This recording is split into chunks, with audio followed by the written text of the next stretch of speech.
Friends, ఈ వీడియోలో 2026 లో రిలీజ్ అయిన బ్యాక్ రూమ్స్ అనే హర్రర్ మూవీ ఎక్స్ప్లెనేషన్ చూద్దాం. మూవీని డైరెక్ట్ చేసింది 20 years ఓల్డ్ అయిన కేన్ పార్సన్స్. ఇతను ఒక యూట్యూబర్. 2019 లో 4chan అనే వెబ్సైట్ లో థ్రెడ్ గా స్టార్ట్ అయినటువంటి ఈ బ్యాక్ రూమ్ థియరీని కేన్ కంప్లీట్ గా ఒక సిరీస్ గా స్టార్ట్ చేసి 2022 నుంచి యూట్యూబ్ లో అప్లోడ్ చేయడం స్టార్ట్ చేశాడు. ఆ తర్వాత ఇప్పుడు ఒక ఫుల్ ఫ్లెడ్జ్డ్ మూవీ అయితే బ్యాక్ రూమ్స్ పేరుతో రిలీజ్ అయింది. ఈ మూవీ 10 million బడ్జెట్ తో వరల్డ్ వైడ్ గా ఇప్పటి వరకైతే 2100 కోట్లకి పైగా కలెక్ట్ చేసింది. అంతేకాదు ఈ ఫిల్మ్ ని డిస్ట్రిబ్యూట్ చేసినటువంటి A24 కంపెనీకి రిలీజ్ అయినటువంటి 10 days లోనే all time highest grossing collections వచ్చాయి. మూవీలో సాలిడ్ కాస్టింగ్ అవుతుంది. లీడ్ రోల్ లో చివేతల్, ఎజిఫోర్, రెనేటే రైన్స్వే అండ్ మార్క్ డూప్లస్ కూడా యాక్ట్ చేశారు. ఇక మూవీ ఎలా ఉందో లేట్ చేయకుండా చూసేద్దాం. మూవీ స్టార్టింగ్ 19th June 1990 లో స్టార్ట్ అవుతుంది. ఒక రూమ్ లో హజ్మత్ సూట్ వేసుకుని ఉన్నటువంటి ఒక పర్సన్ కెమెరాని పట్టుకుని రికార్డింగ్ చేస్తూ తన పాయింట్ ఆఫ్ వ్యూ ని చూపిస్తూ ఉన్నాడు. అతను ఒక విచిత్రమైనటువంటి ప్లేస్ లో ఉన్నాడు. ఆ ప్లేస్ అనేది మొత్తం ఖాళీగా ఉంది. చుట్టూ చూస్తే రూమ్స్ మాత్రమే కనిపిస్తున్నాయి. అతను ఎవరినో చూసి బాగా భయపడి పరిగెడుతున్నాడు. ఇక వెంటనే ఫాస్ట్ గా పరిగెత్తేసి రేడియో దగ్గరికి వెళ్లి తన టీం ని కాంటాక్ట్ చేసి, గాయ్స్ నేను చెప్పేది వినిపిస్తుందా? నా టీం నుంచి నేను సపరేట్ అయ్యాను, ప్లీజ్ నన్ను ఇక్కడ నుంచి తీసుకెళ్ళండి అని రిక్వెస్ట్ చేస్తుంటే అంతలో వెనకాల నుంచి ఒక క్రీపీ సౌండ్ వస్తుంది. ఫ్రెండ్స్, ఇక్కడ షాకింగ్ విషయం ఏంటంటే ఆ రూమ్ లో ఈ పర్సన్ తప్పితే ఎవ్వరూ కనిపించట్లేదు. అతను ఇప్పుడు ఎంతో భయంతో టెన్షన్ లో ఉన్నాడు. ఇక సౌండ్ ఏంటని చెక్ చేస్తే అక్కడ ఒక బర్డ్ వచ్చి కింద పడిపోయి కనిపిస్తుంది. ఇది చూసి అతను ఈ బర్డ్ ఇక్కడికి ఎలా వచ్చింది అని భయపడుతూ ఉంటాడు. మెల్లిగా దాని దగ్గరికి వెళ్లేసరికి ఆ బర్డ్ మళ్ళీ ఎగురుతూ అటు ఇటు వెళ్లడం స్టార్ట్ చేస్తుంది. అయితే ఆ బర్డ్ వచ్చినటువంటి ఎంట్రన్స్ ని ఫాలో చేసుకుంటూ అతను కూడా ముందుకెళ్తూ లోపల ఏముందని ఎక్స్ప్లోర్ చేస్తూ ఉన్నాడు. కానీ కొంచెం దూరం వెళ్ళగానే అతనికి ఒక షాడో ఫిగర్ కనిపిస్తుంది. అయితే ఆ ఫిగర్ అనేది అతని నుంచి చాలా దూరంలోనే ఉంది. కానీ దాన్ని చూసి భయంతో ఈ పర్సన్ పరిగెత్తడం స్టార్ట్ చేస్తూ ఒక రూమ్ నుంచి ఇంకొక రూమ్ కి వెళ్తున్నాడు. అయితే ఫ్రెండ్స్, ఈ రూమ్ కి అసలు ఎండింగ్ అనేది లేదు. కానీ ఫైనల్ గా ఇతను ఒక రూమ్ లోకి వచ్చేస్తాడు. అయితే దాని డోర్ అనేది లాక్ చేసి ఉంది కాబట్టి తిరిగి వెనక్కి పరిగెత్తుతుంటే అదే టైంలో ఇంతకు ముందు అతను చూసినటువంటి సేమ్ షాడో ఫిగర్ తో వచ్చేసి గుద్దేసుకుంటాడు. దాని వల్ల అతని కెమెరా కూడా కింద పడిపోతుంది. ఇకప్పుడు మనకు ఆ పర్సన్ బాగా పెయిన్ తో అరుస్తున్నటువంటి సౌండ్స్ మాత్రమే వినిపిస్తాయి. అంటే దీని అర్థం ఆ షాడో ఫిగర్ బహుశా ఈ పర్సన్ ని ఏదైనా చేసి ఉంటుంది. సో ఈ ఇన్సిడెంట్ అంతా కూడా ఈ వ్యక్తి ఒక టేప్ లో రికార్డ్ చేసి ఉంచాడు. అయితే ఆ టేప్ ని కొంతమంది కూర్చొని చూస్తూ షాక్ అయినట్లు కనిపిస్తారు. నెక్స్ట్ సీన్ లో మనం మేరీ క్లైన్ అనేటువంటి ఒక థెరపిస్ట్ ని మీట్ అవుతాం. ఆమె ఇప్పుడు తన పాత ఇంటికి వచ్చింది. ఎందుకంటే ఈ రోజు దాన్ని కూల్ చేస్తున్నారు. ఇంటి బయట ఉన్నటువంటి కాంక్రీట్ లో మేరీ తన అమ్మ యొక్క హ్యాండ్ ప్రింట్స్ అనేవి ఉన్నాయి. ఇవి మేరీ చిన్నతనంలో ఉన్నప్పుడు ప్రింట్ చేసినవి అయి ఉంటాయి. మేరీ అమ్మ పేరు వచ్చేసి నోరా క్లైన్. దీని తర్వాత మనం క్లార్క్ అనే ఒక వ్యక్తిని చూస్తాం. అతనికి ఒక ఫర్నిచర్ స్టోర్ ఉంది. నిజానికి మేరీ అతని థెరపిస్ట్. ఎందుకంటే క్లార్క్ భార్య అతని ఇంటి నుంచి బయటకు గెంటేసింది. క్లార్క్ ఇక్కడ మేరీ దగ్గరికి థెరపీ కోసం వచ్చుంటాడు. ఇక ఈ సెషన్ జరుగుతున్నప్పుడు మేరీ క్లార్క్ తో మన అలవాట్లకి మన ప్రవర్తనకి ఒక స్టాపేజ్ పాయింట్ అనేది లేదు. ఎందుకంటే అవి ఒక సర్కిల్ లాగా తిరుగుతూనే ఉంటాయి. ప్రతిసారి మనం అనుకుంటాం, ఈసారి నాకు ఎదురొచ్చినటువంటి ప్రాబ్లం కి నా దగ్గర ఉన్నటువంటి ఒక కొత్త సొల్యూషన్ అనేది డెఫినెట్ గా నన్ను ఎక్కడికో తీసుకెళ్లిపోతుందని ఆలోచిస్తూ ఉంటాం. కానీ అలా జరగదు. ఎందుకంటే అది కేవలం మనం చిన్నప్పుడు మనల్ని మనం ఇతరుల నుంచి కాపాడుకోవడానికి, అంటే ఎదుటి వ్యక్తులు మనల్ని హర్ట్ చేయకుండా ఉండడానికి మన మనసులో ఏర్పాటు చేసుకున్నటువంటి ఒక చిన్న సేఫ్టీ మెకానిజం అనేది ఇప్పుడు మళ్ళీ పెరిగి పెద్దయ్యాక అదే సొల్యూషన్ కి స్టిక్ అయిపోయి అదే ప్రాబ్లం మళ్ళీ రిపీట్ అవుతుంది. అంటే పెరిగి పెద్ద అయిన తర్వాత చూస్తే నువ్వు చిన్నప్పుడు ఎక్కడైతే నీ జర్నీని మొదలు పెట్టావో అక్కడే స్టక్ అయిపోయి ఉన్నావని ఇక్కడ మేరీ క్లార్క్ తో చెప్తుంది. ఫ్రెండ్స్, ఇంకొక విషయం ఏంటంటే క్లార్క్ కి పెద్దగా ఫ్రెండ్స్ లేరు. అతనికి లోన్లీనెస్ అనేది ఎక్కువ ఉంది. సో బేసికల్ గా ఇక్కడ మేరీ క్లార్క్ తో అతని మిస్టేక్ ని యాక్సెప్ట్ చేయాలని చెప్పడానికి ట్రై చేస్తుంది. కానీ క్లార్క్ తనకున్నటువంటి ప్రాబ్లం ని చెప్తూ, నేను ఆ రోజు ఇంటికి లేట్ గా వచ్చా, కొంచెం డ్రింక్ చేసున్నా, దానివల్ల నా చేతి నుంచి గ్లాస్ కింద పడి బ్రేక్ అయింది. ఆ సౌండ్ విని నా భార్య కిందికి రావడం వల్ల మా ఇద్దరి మధ్య ఆర్గ్యుమెంట్ అనేది స్టార్ట్ అయింది. తర్వాత నా భార్య నన్ను నా సొంత ఇంట్లో నుంచి బయటకి గెంటేసిందని క్లార్క్ తన స్టోరీని థెరపిస్ట్ తో చెప్తాడు. అప్పుడు మేరీ అంటుంది, మీరిప్పుడు నన్ను మీ భార్య అనుకుని మీ వైఫ్ తో సారీని ఎలా చెప్తారో ప్రాక్టీస్ సెషన్ చేద్దామని అంటుంది. అయితే సెషన్ స్టార్ట్ చేసిన వెంటనే క్లార్క్ సారీ చెప్పకుండా తను చేసినటువంటి మిస్టేక్స్ అన్నిటికి కూడా తన వైఫ్ ని బ్లేమ్ చేస్తాడు. నిజానికి అతని భార్యకి లాయర్ కావాలని ఉంది. అందుకే అతను ఇంకా ఆమె యొక్క లా స్కూల్ ఫీజ్ ని పే చేస్తున్నాడు. క్లార్క్ ఆ రోజు నైట్ డ్రింక్ చేసి వచ్చాడు. ఎందుకంటే అతను చేస్తున్నటువంటి జాబ్ అనేది చాలా కష్టంగా ఉంది. ఒకప్పుడు క్లార్క్ ఆర్కిటెక్ట్ కావాలనుకున్నాడు, కానీ అది జరగలేదు. కాబట్టి ఒక ఫర్నిచర్ స్టోర్ పెట్టాల్సి రావడంతో డే మొత్తం అదే జాబ్ లో ఒక ఫర్నిచర్ సేల్స్ మ్యాన్ గా జాబ్ చేస్తున్నాడు. అందుకే క్లార్క్ కి ఒంటరిగా ఉండడం అనేది అంత కష్టం కాదు. అయితే క్లార్క్ ఇదంతా సెషన్ లో ఓపెన్ అయిపోయి మేరీతో తన ఫ్రస్ట్రేషన్ అంతా కూడా మొత్తం కక్కేస్తాడు. ఇక నెక్స్ట్ సీన్ లో క్లార్క్ అతని స్టోర్ లో వర్క్ చేస్తూ కనిపిస్తాడు. ఫ్రెండ్స్, ఇక్కడ ఈ ఫర్నిచర్ స్టోర్ యొక్క ఓనర్ క్లార్క్ కాబట్టి అతను తన స్టోర్ కి ఒక అడ్వర్టైజింగ్ వీడియోని షూట్ చేస్తున్నాడు. ఆ వీడియోని అక్కడ పనిచేసేటువంటి ఎంప్లాయ్ అయినటువంటి బాబీ ఇంకా అతని అసిస్టెంట్ మేనేజర్ అయినటువంటి క్యాట్ కలిసి ఆ వీడియోని షూట్ చేస్తున్నారు. అయితే క్లార్క్ యొక్క స్టోర్ లోగో ఒక పైరేట్ లాగా ఉంటుంది. ఇక వీడియో ఎండింగ్ వచ్చేసిన తర్వాత షూటింగ్ కంప్లీట్ అవుతుందన్నటువంటి టైంలో క్లార్క్ అనుకోకుండా ఒక స్టిక్ తాకి కింద పడిపోతాడు. అందుకే షూటింగ్ ర్యాపప్ చేసిన తర్వాత క్లార్క్ తన ఎలక్ట్రీషియన్ ఫ్రెండ్ ని పిలుస్తాడు. ఎందుకంటే క్లార్క్ స్టోర్ యొక్క బేస్మెంట్ లైట్స్ ఎప్పుడు కూడా ఫ్లికర్ అవుతూ ఉన్నాయి. క్లార్క్ కి ప్రెజెంట్ ఉండడానికి వేరే ప్లేస్ లేదు కాబట్టి అతను బేస్మెంట్ లోనే పడుకోవాలి. తర్వాత ఎలక్ట్రీషియన్ వచ్చేసి బేస్మెంట్ లోకి వెళ్లి ఫ్యూజ్ బాక్స్ ని చెక్ చేస్తే అక్కడ అతనికి ఒక విచిత్రమైనటువంటి విషయం కనిపిస్తుంది. ఆ బాక్స్ లో సగం స్విచ్లు మాత్రమే సరిగ్గున్నాయి, కానీ మిగిలిన సగం స్విచ్లు మాత్రం అప్ సైడ్ డౌన్ గా అంటే కిందికి మీదికి సెట్ చేసి ఉన్నాయి. బహుశా అవి ఏదో ఒక విషయంతో కనెక్ట్ అయి ఉండొచ్చు, కానీ అవి అక్కడ ఎందుకున్నాయో క్లార్క్ కి కూడా తెలీదు. అంతేకాదు ఆ బాక్స్ కూడా ఓపెన్ కూడా అవ్వట్లేదు. చూస్తుంటే ఇది ఒక మిస్టీరియస్ బేస్మెంట్ అని అనిపిస్తుంది. అయితే దీన్నంతా వదిలేసి మిగిలిన థింగ్స్ అన్నిటిని కూడా ఎలక్ట్రీషియన్ సెట్ చేసిన తర్వాత అక్కడ నుంచి అతను వెళ్లిపోతాడు. సీన్ కట్ చేస్తే మేరీ తను రికార్డ్ చేసినటువంటి ద విండో విత్ ఇన్ అనేటువంటి ఒక 3 పార్ట్ ఆడియో రికార్డింగ్ కాపీ యొక్క అడ్వర్టైజ్మెంట్ ని టీవీలో చూసుకుంటూ ఒంటరిగా రూమ్ లో కూర్చుని ఉంటుంది. మనం ఆమె సైలెన్స్ ని, ఆమె మొహాన్ని చూస్తే ఆమె ఒంటరితనాన్ని అబ్జర్వ్ చేయొచ్చు. బహుశా ఆమె కూడా తన పాస్ట్ లో ఏదో ఒక ట్రామా ఉండొచ్చు, కానీ ఆమె పక్కోళ్ళకి చెప్పేది ఏంటంటే గతం గురించి ఎక్కువగా ఆలోచించి దాన్ని మరీ ముందుకు తీసుకెళ్లకూడదని థెరపీ ఇస్తూ పేషెంట్స్ యొక్క జీవితాల్ని మార్చేస్తుంది. కానీ ఇక్కడ చూస్తే కంప్లీట్ గా మేరీ యొక్క సొంత జీవితమే ఆమె ట్రీట్ చేసే ప్రాసెస్ కి వ్యతిరేకంగా ఉంది. అంటే ఆమె దగ్గరకు వచ్చేటువంటి పేషెంట్స్ లాగానే తన లైఫ్ కూడా అలానే ఉంది. విచ్ మీన్స్ ఆమెకు కూడా ఒక థెరపిస్ట్ అవసరం, కానీ మేరీకి క్లోజ్ పర్సన్ ఎవరు కూడా లేరు. మరోవైపు క్లార్క్ ని స్టోర్ లో టీవీ చూస్తూ ఎంజాయ్ చేస్తున్నాడు. సడన్ గా టీవీ అనేది ఆఫ్ అవుతుంది. లైట్స్ కూడా ఫ్లికర్ అవుతూ ఉన్నాయి. దాంతో క్లార్క్ ఇరిటేట్ అయిపోయి వెంటనే కార్ ని తీసుకుని బయట తిరగడానికి వెళ్లిపోతాడు. ఇక బయటకెళ్లి క్లార్క్ తన ఇంటి దగ్గరకు వచ్చేసి కార్ ని ఇంటి బయట పార్క్ చేసి అలాగే తన ఇంటి వైపు చూస్తూ ఉన్నాడు. ఫ్రెండ్స్, ఇక్కడ అతను కావాలనుకుంటే తన భార్య దగ్గరికి వెళ్ళేసి సారీ అడిగేసి చేసిన మిస్టేక్స్ అన్నిటి కూడా సెట్ చేసుకోవచ్చు,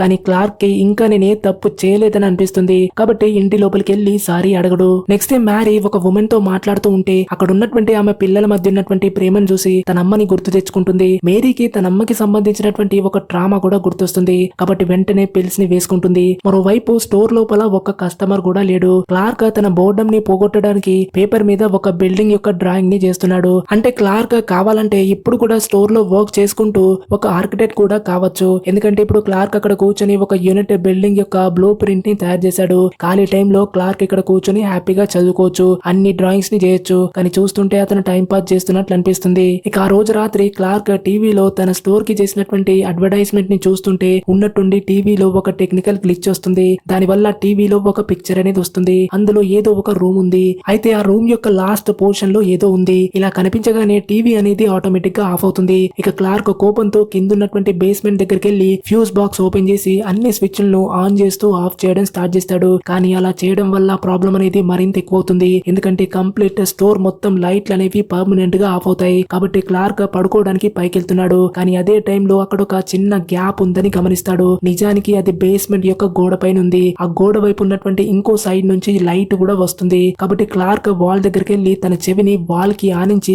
ఇంకో సైడ్ నుంచి ఏదైనా సౌండ్ వస్తుందా అని చెక్ చేయడానికి ట్రై చేస్తున్నాడు. కానీ ఫ్రెండ్స్, ఇక్కడే ఒక షాకింగ్ విషయం ఉంది. అదేంటంటే క్లార్క్ అలా సౌండ్ వస్తుందా అని చెక్ చేస్తుంటే ఆ వాల్ గుండా ఇంకో సైడ్ కి ఎలాంటి ఇబ్బంది లేకుండా అక్కడికి వచ్చేస్తాడు. క్లార్క్ ఇదంతా చూసి షాక్ అవుతాడు. ఎందుకంటే అక్కడ ఏం జరుగుతుందో ఏం అర్థం కావట్లేదు. ఇప్పుడు క్లార్క్ ఆ రూమ్ లోపల ఏముందని బాగా ఇంట్రెస్ట్ చూపిస్తున్నాడు. కాబట్టి ఆ చోటునంతా కూడా ఎక్స్ప్లోర్ చేస్తూ ఉన్నాడు. లోపల చూస్తే చుట్టుపక్కల మొత్తం ఎంటీ హాల్స్, మధ్యలో కుప్పగా పడున్నటువంటి ఫర్నిచర్ రూమ్స్ మాత్రమే కనిపిస్తున్నాయి. కానీ క్లార్క్ కి ఎవరిదో ఒక గొంతు వినిపిస్తుంది. ఆ గొంతు అనేది డిఫరెంట్ లాంగ్వేజెస్ లో వెల్కమ్ చేస్తున్నట్టు అనిపిస్తుంది. అందుకే క్లార్క్ ఆ గొంతుని ఫాలో చేస్తే అది నిజానికి ఒక అడ్వర్టైజింగ్ కట్అవుట్ బోర్డు నుంచి వస్తుందని తెలుస్తుంది. దాంట్లో ఒక స్పీకర్ ఉంది. అయితే ఆ బోర్డు అనేది ఒక రూమ్ ముందుంది. దాని లోపల ఒక కెమెరా కూడా ఉంది. అయితే క్లార్క్ ఇదే కెమెరా నుంచి ఇంతకు ముందు తన టీవీలో గ్లిచ్ వచ్చినటువంటి టైంలో చూసుంటాడు. ఇకపోతే ఆ కెమెరా పక్క సైడ్ ఒక డోర్ ఉంది. ఇదే డోర్ లోపలికి అడ్వర్టైజింగ్ కటౌట్ బోర్డ్ నుంచి ఒక వైర్ అనేది డైరెక్ట్ గా ఇంకో రూమ్ వైపుకి అంటే ఈ డోర్ సైడ్ కి కనెక్ట్ అయి ఉన్నట్టు కనిపిస్తుంది. కానీ ఆ డోర్ అనేది ఓపెన్ అవ్వట్లేదు. అందుకే క్లార్క్ ఇప్పుడు తిరిగి వెనక్కి వెళ్తున్నాడు. కానీ అతనికి ఆ రూమ్ యొక్క లెఫ్ట్ సైడ్ కార్నర్ లో ఉన్నటువంటి వాల్ కింద ఒక పేపర్ లాంటిది ఇరుక్కొని ఉండడం కనిపిస్తుంది. క్లార్క్ వెళ్లి ఆ పేపర్ ని తీయడానికి చూస్తే అది ఓపెన్ అవ్వట్లేదు. కానీ చూస్తే అది వెంట్ లాంటి స్ట్రక్చర్ అనిపిస్తుంది. కాబట్టి వెంటనే దాన్ని ఓపెన్ చేస్తే ఆ వాల్ కి ఒక హోల్ ఉండి డైరెక్ట్ గా ఆ వెంట్ ని చూస్తే అది ఒక నారో పాత్ గుండా ఎక్స్టెండ్ అవుతూ అటువైపు ఇంకొక రూమ్ ఉన్నట్టు తెలుస్తుంది. అయితే ఆ వెంట్ ఓపెన్ చేసిన తర్వాత క్లార్క్ కి అక్కడ ఒక బ్యాగ్ దొరుకుతుంది. దాని లోపల ఎన్నో వీడియో టేప్స్ ఉన్నాయి. అందులో అసింక్ కంపెనీలో పనిచేసేటువంటి ఒక ఎంప్లాయీ ఐడి కూడా ఉంది. దీని తర్వాత క్లార్క్ ఆ నారోగా ఉన్నటువంటి దారిలో అటువైపుగా ఇంకొక రూమ్ ని చూస్తాడు. కాబట్టి అతను స్లోగా ఆ నారో పాత్ గుండా క్రాల్ చేసుకుంటూ మరో వైపుకి వెళ్తాడు. అక్కడ కొన్ని షూస్ అండ్ స్లిప్పర్స్ కూడా పడున్నాయి. చూస్తుంటే అవి ఫ్లోర్ తో మెర్జ్ అయిపోయినట్టు కనిపిస్తున్నాయి. బహుశా ఎవరు అక్కడ ఇరుక్కుపోయి ఉండొచ్చు లేదా అక్కడ నుంచి బయటపడలేకపోయి ఉండొచ్చు. ఎనీవేస్ అక్కడ ఒక పెద్ద సింహాసనం లాంటి చైర్ కూడా ఉంది. ఈ చైర్ కి ఆపోజిట్ గా వాల్ పై ఒక స్క్వేర్ లాంటి హోల్ ఉంది. ఫ్లోర్ కింద కూడా ఉంది.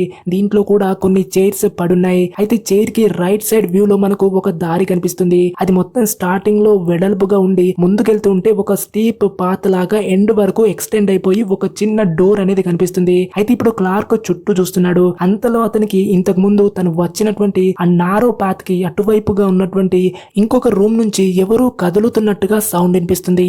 అతను ఆ నారో ప్లేస్ సైడ్ వైపు చూసేసరికి అక్కడ ఎవరో కనిపిస్తారు. క్లార్క్ అది చూసి బాగా భయపడతాడు. కాబట్టి తన ముందున్నటువంటి ఆ చిన్న డోర్ ఓపెన్ చేసి వెంటనే అక్కడ నుంచి బయటకు వచ్చేసి ఫాస్ట్ గా పరిగెత్తి ఫర్నిచర్ దగ్గరకు వస్తాడు. ఇప్పుడు అతను వాల్ సైడ్ ఉన్నటువంటి ఆ డోర్ ని వెతకడానికి ట్రై చేస్తున్నాడు. కానీ ఆ డోర్ అనేది ఇప్పుడు దొరకట్లేదు. దీంతో క్లార్క్ ఇక్కడ నేను స్టక్ అయిపోయానని ఎంతో భయపడుతున్నాడు. కానీ ఫైనల్ గా బాగా వెతికిన తర్వాత క్లార్క్ కి ఆ డోర్ అనేది ఆ వాల్ గుండా దొరికేసింది. ఇప్పుడు వెంటనే క్లార్క్ ఆ డోర్ నుంచి ఫర్నిచర్ స్టోర్ లోకి తిరిగి వచ్చేస్తాడు. కానీ అతను మళ్ళీ బ్యాక్ సైడ్ రూమ్ లోకి వెళ్లేసి ఒక ల్యాంప్ స్టాండ్ ని తీసుకొని స్టోర్ లోకి తీసుకొస్తాడు. ఎందుకంటే ఇప్పుడు క్లార్క్ ఆ ల్యాంప్ స్టాండ్ ని తన దగ్గర ఉంచుకొని రాత్రంతా ఆ గోడ ముందు కూర్చొని ఎవరైనా అతన్ని అటాక్ చేయడానికి వస్తారేమో అని భయపడుతూ కూర్చుంటాడు.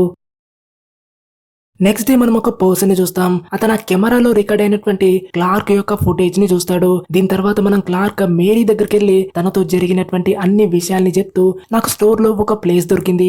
అదంతా చూస్తే మొత్తం స్టోర్ అనేది కంటిన్యూస్ గా ఎక్స్టెండ్ అవుతున్నట్టుంది. ఒక గోడ ఉంది. ఆ గోడకి ఇంకో సైడ్ ఒక స్టోర్ ఉంది. దాని లోపల ఎంతో ఎక్స్ప్లోర్ చేసి తిరిగినా దానికి ఎండింగ్ అనేది లేదు. ఎలా అంటే స్టోర్ ను అలానే కాపీ చేస్తున్నట్టుంది. బహుశా వాళ్ళు ఎంట్రన్స్ వెనకాల మిర్రర్స్ లాంటివి యూజ్ చేస్తుండొచ్చు. చెప్పాలంటే లోపలికి వెళ్ళగానే ఫస్ట్ నాకు అది ఒక నార్మల్ ఆఫీస్ బిల్డింగ్ లాగా అనిపించింది. కానీ అది చాలా పెద్దగా ఉంది. అయితే స్లోగా అక్కడ ముందుకెళ్తుంటే ఆ రూమ్ అనేది అలానే కంటిన్యూస్ గా ఎక్స్టెండ్ అవుతూ ఎండింగ్ అనేది లేనట్టు అనిపించింది. అది ఎలా ఉందంటే ఫర్ ఎగ్జాంపుల్ ఒక వ్యక్తి తన జీవితంలో ఎప్పుడు కూడా ఒక డాగ్ ని చూడని వ్యక్తి దగ్గరికి వెళ్లి అతనికి డాగ్ ఎలా ఉంటుందో డిస్క్రైబ్ చేసి దాన్ని అతనితో డ్రా చేయమని చెప్పడం లాగా ఉంటుందని చెప్పొచ్చు. అంటే మనం ఫస్ట్ టైం తెలియని విషయాల్ని నేర్చుకుంటున్నప్పుడు కొన్ని విషయాల్ని మనకు ఒకరు చెప్పడం వల్ల అర్థం చేసుకోవచ్చు. కానీ అన్ని విషయాల్ని కూడా క్లియర్ గా చూపించకుండా ఎక్స్ప్లెయిన్ చేయడం అనేది ఇంపాసిబుల్ అని చెప్తూ అతను తయారు చేసినటువంటి ఆ ప్లేస్ యొక్క మ్యాప్ ని కూడా మేరీకి చూపిస్తాడు. కానీ మేరీ కనిపించింది క్లార్క్ మళ్ళీ ఎక్కువగా డ్రింక్ చేసి ఉంటాడని అనుకుంటుంది. మేరీ క్లార్క్ మాటలు నమ్మట్లేదు. కాబట్టి క్లార్క్ అంటాడు నేను ఇక్కడికి మళ్ళీ ప్రూఫ్ తో వస్తా, నువ్వు నాకు దీనికి సారీ చెప్పాలని చెప్పేసి క్లార్క్ అక్కడి నుంచి వెళ్లిపోతాడు. ఇప్పుడు క్లార్క్ బాబీ క్యాట్ దగ్గరికి వెళ్లి వాళ్ళిద్దరిని రాత్రి స్టోర్ లోనే ఉండి తనకి హెల్ప్ చేయమని అడుగుతాడు. వాళ్ళిద్దరికి ఓవర్ టైం కి మనీ పే చేస్తానని చెప్పేసి కన్విన్స్ చేసిన తర్వాత క్లార్క్ బాబీ క్యాట్లు ఇద్దరిని కూడా కెమెరాతో నైట్ స్టోర్ యొక్క బేస్మెంట్ లో కలవాలని చెప్పేసి అక్కడ నుంచి వెళ్లిపోతాడు. ఇకపోతే వాళ్ళిద్దరు కూడా నైట్ స్టోర్ దగ్గరికి వచ్చేస్తారు. ఇప్పుడు క్లార్క్ వాళ్ళకి ఆ గోడకి మరోవైపు ఉన్నటువంటి చోటు గురించి చెప్తాడు. కానీ క్యాట్ బాబీ చాలా భయపడుతున్నారు. వాళ్ళు క్లార్క్ మాటలు నమ్మట్లేదు. కానీ క్లార్క్ బ్యాక్ రూమ్ లోకి వెళ్లే డోర్ ని హైలైట్ చేసి మార్క్ చేశాడు. ఇక వాళ్ళు చూస్తుండగానే క్లార్క్ వాల్ నుంచి మరోవైపు వెళ్లిపోతాడు. అతని వెనకాలే బాబీ కూడా వెళ్తాడు. ఇప్పుడు బాబీకి అదంతా ఇంట్రెస్టింగ్ అనిపిస్తుంది. కానీ క్యాట్ ఎంతో భయపడి ఉంది. కానీ బాబీ ఆమెని కన్విన్స్ చేసి మరో వైపుకి తీసుకొస్తాడు. దీని తర్వాత క్లార్క్ బ్యాక్ రూమ్ లోని మరో ప్లేస్ కి వెళ్తాడు. అక్కడ అతను బాబీని అన్ని రికార్డ్ చేయమని చెప్తున్నాడు. ఇప్పుడు ఈ ముగ్గురు ఒక రూమ్ లోకి వెళ్తారు. అందులో ఒక లాండ్రీ డోర్ ఉంది. క్లార్క్ అక్కడ ఉన్నటువంటి బెడ్ కి ఒక రోప్ ని కట్టేసి రోప్ యొక్క ఇంకొక ఎండింగ్ పాయింట్ ని బాబీ నడుముకి కట్టేస్తాడు. దాని తర్వాత అతను బాబీని కిందకెళ్లి అన్ని రికార్డ్ చేయమని చెప్తాడు. ఇప్పుడు బాబీ కిందకి వెళ్తున్నాడు. కానీ లోపలికి వెళ్లే దారి అనేది బాగా స్టీప్ గా చీకటికుంది. ఉంటుంది. ఆ దారి మాత్రం కిందకి చాలా దూరంగా ఉంది. అయినప్పటికీ బాబీ ఫైనల్ గా కిందికి వచ్చేస్తాడు. అక్కడ కింద బాగా పాతబడినటువంటి లాండ్రీ బట్టలు ఉన్నాయి. అయితే ఫ్రెండ్స్, ఆ బట్టల యొక్క కుప్పల మధ్యలో మనం ఒక హ్యూమన్ లాంటి ఫిగర్ ను కూడా చూడొచ్చు. కానీ బాబీ దాని మీద అంతా ఫోకస్ చేయలేదు. అయితే అక్కడే కింద ఇంకొక రూమ్ కూడా ఉంది. దాని వైపు చూస్తే అంతా చీకటిగా ఉంది. అందులో ఉన్నటువంటి లైట్లు అనేవి ఫ్లికర్ అవుతూ ఉన్నాయి. ఎలా అంటే క్లార్క్ ఫర్నిచర్ బేస్మెంట్ లో జరిగినట్లుగా ఫ్లికర్ అవుతున్నాయి. సడన్ గా బాబీకి అదే టైంలో అక్కడ ఎవరో కనిపిస్తారు. అది చూసి బాబీ చాలా భయపడతాడు. కాబట్టి వెంటనే క్లార్క్ తో అతన్ని పైకి లాగమని చెప్తాడు. దాంతో క్లార్క్ అతన్ని వెంటనే పైకి లాగిస్తాడు. పైకి వచ్చిన తర్వాత బాబీ క్లార్క్ తో నేను కిందెవరినో చూశానని చెప్తాడు. ఇక తను తన నడుముకున్నటువంటి రోప్ ని విప్పేస్తూ ఉంటాడు. కానీ అంతలో ఆ లాండ్రీ ప్యాసేజ్ యొక్క లోపల నుంచి అదే రోప్ ని ఏదో తెలియని ఫోర్స్ అనేది వాళ్ళని లాగడం స్టార్ట్ చేస్తుంది. దానివల్ల బాబీ కూడా కిందికి పడిపోవడానికి చాలా దగ్గరకుంటాడు. వెంటనే క్యాట్, క్లార్క్ ఇద్దరు కలిసి బాబీని కాపాడడానికి ఎంతో ట్రై చేస్తారు. కానీ ఆ తెలియని ఫోర్స్ బాబీని కిందికి లాగేసుకుంటుంది. అంటే ఆ అన్నోన్ థింగ్ లో ఎంతో పవర్ ఉందని తెలుస్తుంది. ఆ రోప్ ని లాగడం వల్ల క్లార్క్, క్యాట్ వెనకాల ఉన్నటువంటి బెడ్ కూడా కదులుతుంది. ఎందుకంటే రోప్ ఇంకో ఎండింగ్ అనేది ఆ బెడ్ కి కట్టేసింది. దానివల్ల క్యాట్, క్లార్క్ కూడా కింద ఉన్నటువంటి లాండ్రీ రూమ్ లోకి పడిపోతారు. అక్కడే వాళ్ళకి కింద బాబీ యొక్క రక్తం అనేది ఫ్లోర్ మీద పడి ఉండడం చూస్తారు. బహుశా ఏదో ఒక తెలియని ఫోర్స్ అనేది బాబీని లాక్కుంటూ తీసుకెళ్లిపోయింది. ఇక క్యాట్ బాబీని కాపాడడానికి అతని వెనకాలే వెళ్లిపోతుంది. ఇప్పుడు ఆ థింగ్ అనేది డోర్ ఓపెన్ చేసి బయటకు వస్తుంది. దాని నుంచి తప్పించుకోవడానికి క్లార్క్ బాబీ కెమెరాని తీసుకొని మరోవైపు రన్ చేస్తాడు. ఇక అలా పరిగెత్తుకుంటూ ఒక క్రిస్మస్ ట్రీ దగ్గరికి రీచ్ అవుతాడు. ఫ్రెండ్స్, అక్కడ క్రిస్మస్ ట్రీ దగ్గర క్లార్క్ కి వీల్ చైర్ లో కూర్చున్నటువంటి ఒక వ్యక్తితో పాటు ఒక విచిత్రమైనటువంటి మహిళ కూడా కనిపిస్తుంది. వాళ్ళను చూసి క్లార్క్ అక్కడ నుంచి భయంతో పరిగెడుతూ క్లార్క్ ఫైనల్ గా ఒక ప్లేస్ కి వస్తాడు. అక్కడ తనకి క్యాట్ యొక్క గొంతు వినిపిస్తుంది. కానీ ఆమె ఎక్కడా కూడా కనిపించట్లేదు. కాబట్టి క్లార్క్ ఒక టేబుల్ మీద కెమెరాని పెట్టేసి క్యాట్ ని సర్చ్ చేస్తూ ఉంటే క్యాట్ అక్కడ ఉన్నటువంటి వాల్ వెనకాల ఉందని తెలుస్తుంది. కానీ అతను క్యాట్ ని చూడలేకపోతున్నాడు. అప్పుడు క్యాట్ అంటుంది, నేను గ్లాస్ ముందు నిల్చున్నానని చెప్తే కానీ ఇక్కడ క్లార్క్ కి అక్కడ ఒక గోడ కనిపిస్తుంది. అంటే ఇద్దరికి కూడా ఇక్కడ వేరు పర్స్పెక్టివ్స్ కనిపిస్తున్నాయి. దీని అర్థం క్యాట్ క్లార్క్ ని క్లియర్ గా చూడగలుగుతుంది. కానీ సడన్ గా క్లార్క్ అక్కడ వెనకాల పెట్టినటువంటి ఆ కెమెరాను ఎవరో తీసుకెళ్లిపోతారు. అదే టైంలో క్యాట్ క్లార్క్ ని నీ వెనకాల ఎవరో ఉన్నారని వాన్ చేస్తుంది. అప్పుడే క్లార్క్ వెనక్కి తిరగగానే సీన్ అనేది అక్కడే కట్ అవుతుంది. ఫ్రెండ్స్, దీని గురించి మనం ఎండింగ్ లో లైట్ గా మాట్లాడదాం. మరోవైపు మేరీకి ఒక డ్రీమ్ వస్తుంది. ఆ డ్రీమ్ ద్వారా మనకు తెలుస్తుంది ఏంటంటే మేరీ అమ్మ మెంటల్ గా డిస్టర్బ్ అయింది. దానివల్ల ఆమె ఎప్పుడు కూడా భయపడుతూ బయట ఉన్నటువంటి ప్రపంచం ఎంతో డేంజరస్ అని చెప్తూ ఎవరో తన ఇంటిని బయట నుంచి గమనిస్తున్నారని తన కూతురైనటువంటి మేరీని అందుకే ఎప్పుడు కూడా రూమ్ నుంచి బయటకు కూడా వెళ్ళనిచ్చేది కాదు. ఎంతలా అంటే విండోస్ ని కూడా పేపర్స్ తో కవర్ చేసి ఉంచేది. ఈవెన్ మేరీని బయట కూడా చూడనిచ్చేది కాదు. అంటే ఆమె అమ్మకి పారానాయిడ్ డెల్యూజన్స్ ఉండేవి. చూస్తుంటే మేరీ అమ్మకి స్కిజోఫ్రేనియా ఉన్నట్టు క్లియర్ గా తెలుస్తుంది. దీని తర్వాత మేరీ నిద్ర నుంచి మేల్కొంటుంది. ఆమె ఫోన్ కి క్లార్క్ నుంచి ఒక వాయిస్ మెయిల్ వస్తుంది. దాంట్లో క్లార్క్ అంటాడు, నేను ఇప్పుడు విండోని ఓపెన్ చేశాను, నేను ఇక తిరిగి రావట్లేదని చెప్తాడు. అంటే లైఫ్ లో తనకి పీస్ దొరికిందని చెప్తాడు. కాబట్టి మేరీ స్వయంగా క్లార్క్ యొక్క స్టోర్ కి వెళ్ళేసి అతను ఏమైనా తప్పటడుగు వేసాడా అని చెక్ చేయాలని డిసైడ్ అవుతుంది. సీన్ కట్ చేస్తే మనం ఇంతకు ముందు క్లార్క్ బ్యాక్ రూమ్ లోకి వెళ్లిన తర్వాత స్టోర్ లోకి తిరిగి బయటకు వచ్చేసినప్పుడు అతన్ని మానిటర్ చేస్తూ కనిపించినటువంటి ఒక పర్సన్ ని చూస్తాం. అతను ఇప్పుడు తన ఫ్యామిలీతో కలిసి టీవీ చూస్తున్నాడు. అక్కడ టీవీలో క్లార్క్ యొక్క అడ్వర్టైజ్మెంట్ ని చూసి షాక్ అయిపోతాడు. ఇకపోతే మేరీ క్లార్క్ యొక్క స్టోర్ కి వెళ్తుంది. ఆమె బేస్మెంట్ లో చూస్తే క్లార్క్ అక్కడ లేడు. కానీ వైట్ బోర్డ్ మీద తను చెప్పినటువంటి ఒక పెద్ద రూమ్ గురించి మ్యాప్ అనేది తయారు చేసి పెట్టాడు. అంతేకాదు గోడ మీద పెన్ తో డోర్ అవుట్ లైన్ మార్క్ చేసి ఉంచాడు. ఇక ధైర్యం చేసి మేరీ క్లార్క్ మాటలు నమ్మేసి ఆ గోడని టచ్ చేసింది. అయితే షాకింగ్ గా ఆమె చెయ్యి అనేది వాల్ గుండా లోపలికి వెళ్లిపోయింది. ఇదంతా చూసి మేరీ భయపడుతుంది. కానీ ఆమె కూడా ఇంట్రెస్ట్ తో వాల్ యొక్క మరో వైపుకి వెళ్తుంది. ఇప్పుడు ఆమెకి క్లార్క్ చెప్పినటువంటి మాటల మీద పూర్తి నమ్మకం వస్తుంది. కానీ విచిత్రమైనటువంటి విషయం ఏంటంటే ఇప్పుడు అక్కడ ఫర్నిచర్ కూడా లేదు. ఆమె క్లార్క్ ని వెతుక్కుంటూ కొంచెం ముందుకెళ్తే ఆ సీసీటీవీ కెమెరా ఉన్నటువంటి రూమ్ కి వచ్చేస్తుంది. అండ్ అక్కడ ఇప్పుడు ఆ కేవ్ మ్యాన్ బోర్డు కూడా లేదు. ఆ సీసీటీవీ రూమ్ లోపల ఉన్నటువంటి డోర్ అనేది చాలా ఫర్నిచర్ తో బ్లాక్ అయి ఉంది. దీని తర్వాత మేరీ కొంచెం మరింత ముందుకెళ్తుంది. ముందామెకి గోడ మీద ఎన్నో డ్రాయింగ్స్ కనిపిస్తాయి. అందులో ఒక పైరట్ లాగా కనిపించేటువంటి ఒక డెమోనిక్ ఫిగర్ కూడా ఉంది. అదెవరినో తన చేతుల్లోకి పైకెత్తుకొని ఉంది. అయితే మేరీ ఆ వాల్ పై ఉన్నటువంటి ఈ పిక్చర్ అంతా చూస్తూ ఉంటే అంతలో వెనకాల నుంచి క్లార్క్ వచ్చేసి మేరీతో వచ్చింది నేనే, కూల్ గా ఉండమని చెప్తూ స్లోగా మేరీ దగ్గరకు వస్తాడు. అక్కడ ఏదో పెద్ద సౌండ్ అనేది అదే టైంలో వినిపిస్తూ ఉంది. అది విని మేరీ భయపడుతుంది. అయితే ఫ్రెండ్స్ అదేంటో చూసి చూసే ముందే క్లార్క్ మేరీని చోక్ చేసి అక్కడే స్పృహ లేకుండా చేసేస్తాడు. ఇప్పుడు మేరీకి సంబంధించి ఒక ఫ్లాష్ బ్యాక్ ని చూస్తాం.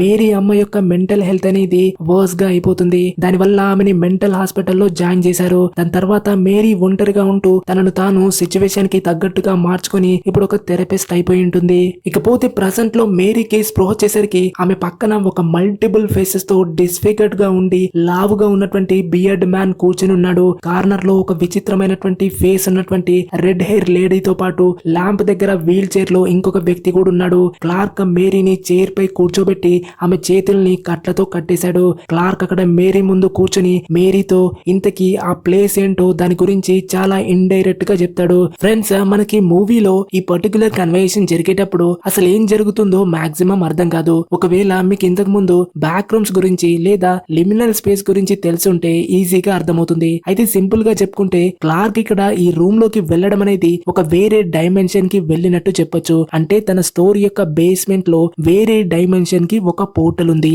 లేదా ఒక గేట్ వే లాంటిది ఉంది. దాని ద్వారా క్లార్క్ దీన్ని కనిపెట్టాడు. అతను వెళ్ళినటువంటి స్పేస్ లో అసలు ఎండింగ్ పాయింట్ అనేది లేకుండా ఒక అంతులేని మేజ్ లాగా డిఫరెంట్ డోర్స్ తో పాటు అన్లిమిటెడ్ దారులతో ఎక్స్టెండ్ అవుతూనే ఉంటుంది. అంతేకాదు దీనికి ఎలాంటి బౌండరీస్ ఉండవు. మనం ముందుకెళ్తూ ఉంటే కొత్త కొత్త రూమ్స్ తో పాటు డిఫరెంట్ ప్లేసెస్ ని చూడొచ్చు. వీటినే బ్యాక్ రూమ్స్ అంటారు. ఈ బ్యాక్ రూమ్స్ యొక్క లిమిట్ వచ్చేసి 600 మిలియన్ స్క్వేర్ కిలోమీటర్స్ వరకు ఉంటుంది. ఈ బ్యాక్ రూమ్స్ లో లిమినల్ స్పేస్ గా చెప్పొచ్చు. ఇక్కడ లిమినల్ అంటే ఒక ట్రాన్సిషన్ స్టేట్ లో ఉండటం అనే మీనింగ్ వస్తుంది. ఫర్ ఎగ్జాంపుల్ రియల్ లైఫ్ లో మనం bus stop, airport, railway station లేదా రోడ్ వైపు ఉండేటువంటి రెస్ట్ స్టాప్స్ దగ్గర ఆగేసి మనకి కావలసినంత సేపు ఉండి మన డెస్టినేషన్ కి వెళ్లిపోతాం. ఒకవేళ ఈ ప్లేసెస్ లో ఎవరు కూడా అంటే మనుషులు లేకపోతే మనకు కొంచెం తేడా ఫీలింగ్ వస్తుంది కదా. ఆ స్టేజ్ ను మనం లిమినల్ స్పేస్ అంటాం. అంటే ఇక్కడ లిమినల్ స్పేస్ అనేది డెస్టినేషన్ కాదు, ఒక ట్రాన్సిషన్ స్టేట్ అంతే. అయితే ఈ ప్లేస్ అనేది పీపుల్ తో నిండుంటే మనకు అక్కడికి వెళ్ళినా పెద్ద భయం ఉండదు కదా.